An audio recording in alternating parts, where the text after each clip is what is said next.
What if the truth is being buried? Not by strangers, but the very people who should be seeking the truth and justice.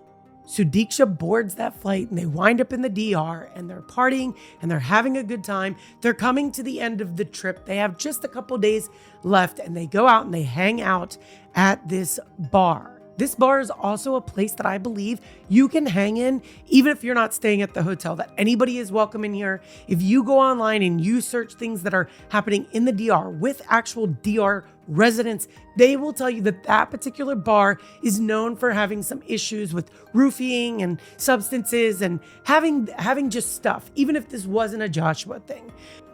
Now, another Pitt student who is staying at the same resort might have some insight into what led to her disappearance. Our running water had stopped working. The power had been out for around 24 hours, which caused a variety of other issues. On March 6th, Pitt student Clara O'Bannon and her friends left their resort in the Dominican Republic for another resort due to a lack of running water and electricity. Just mere hours later, another Pitt student, Sudiksha Konanki, went missing from the original resort that O'Bannon was staying at. According to O'Bannon, the condition of the resort, particularly the lack of electricity, could have made it easier for Konanki to disappear. We couldn't charge our phones unless we were in the hotel lobby. The hotel lobby was entirely overcrowded and chaotic, so I can tell how someone may have gotten lost around there. Beyond an overcrowded hotel lobby, O'Bannon said the lack of electricity caused another problem with guests. The power going out just caused people to be acting in a way that was not normal. I think people were just extra hyper, especially because the power had been out for so long. Water was in and out. Because the rooms were dark, and because, oh yes, there was another thing. The room keys wouldn't work for half the rooms. Because the rooms were such an awful place to be, people were out later. Konanki was last seen on security footage around 4 a.m. on March 6th.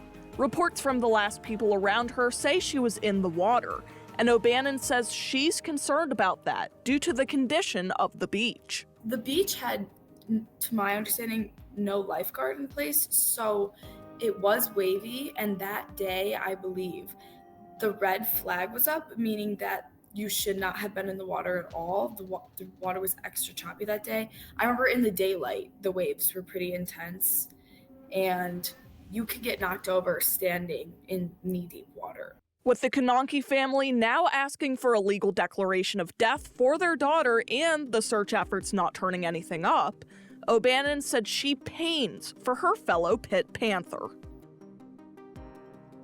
This is the situation where we say, okay, now we have footage. Actual footage means facts. And so we have all these people hanging out at the bar. We have footage that shows poor Sudiksha and, Josh obviously vomiting profusely, not feeling well. Sudiksha looks a little bit more vibrant in this as far as she's hugging her girlfriend and she's having a good time, and it's not raining on her parade. Joshua, however, really looks like he's got the brunt of this, right?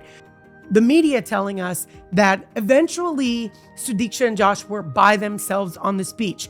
What happened to the other friend that was holding hands with the boy in the floral shirt? Where did they fall off? At what point? Because if we start closing the gaps on hours, we know that the sun rose at about 6:30, 6:40. And so it really leaves you like just an hour after reportedly they left to where the sun was rising. So there's not a lot of time that something took place in this particular situation. There are just not enough answers. And then we come back to it.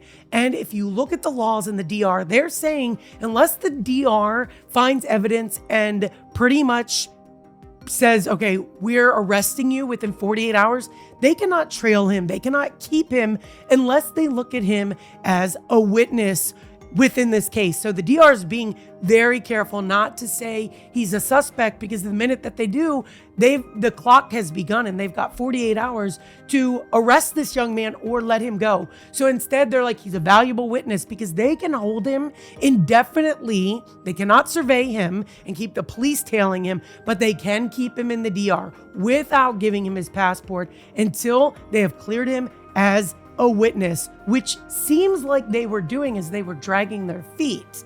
And this investigation was well underway, getting so much footage until Sudiksha's parents step into the limelight and they ask for this death certificate. Why would you ask for a death certificate? Looking at Sudiksha's mom in that video is absolutely heartbreaking. And for any woman in the South Asian community to look at that mom and not psychoanalyze what it is she's thinking and feeling, you might be what's wrong with the community if you're not willing to call it what it is. Speak out. Be her voice too. Because when I saw Sri Devi sit there and put her hands across her face and turn away, that was every single sign that I needed to say she is in a community where she looks so soft and so gentle and so sheltered that she is going along with a community in which doesn't want to be shamed, doesn't want to be torn down, doesn't want to be exposed, and does not want their daughter's memory to be desecrated upon the way it is. But we are already there. We are already seeing the media doing this. And by you silencing yourselves, you're silencing her, and you need to be her advocate where she cannot be that advocate. I get it that you're disappointed. I get it that you probably never in a million years thought that your daughter would have done any of these things, because our daughters aim to please us. She was aiming to please you. She was doing everything right. I don't understand why you wouldn't let these resources keep going. If you want to carry on, move on, do what you need to do. A piece of paper is not going to do that for you or help you do that. It's not. If she's not coming back, a death certificate isn't going to change things except for the intensity on the ground, looking for her and looking for answers. I plead with you to please think about the decision that you've made in asking for that death certificate. The Dominican themselves, you just gave them with open arms everything that they wanted. That Riu Hotel, they don't want to be under scrutiny that they've got possibly dangers and predators on their beach that could be taking young, vulnerable people and doing whatever they want. They also don't want it on their beach that their beaches are unsafe, and that Joshua, if in fact did something out of anger, out of haste, out of feeling like he was turned down, is a potential that could happen to any girl out there, because they have no surveillance, no security on their beaches, and anybody can go onto the beaches and simply be swept away by a wave. No body, no burial. Why worry? Push this investigation on. Let them find the facts. And in any way, shape, or form, as parents, you should be working to bring Sudiksha home.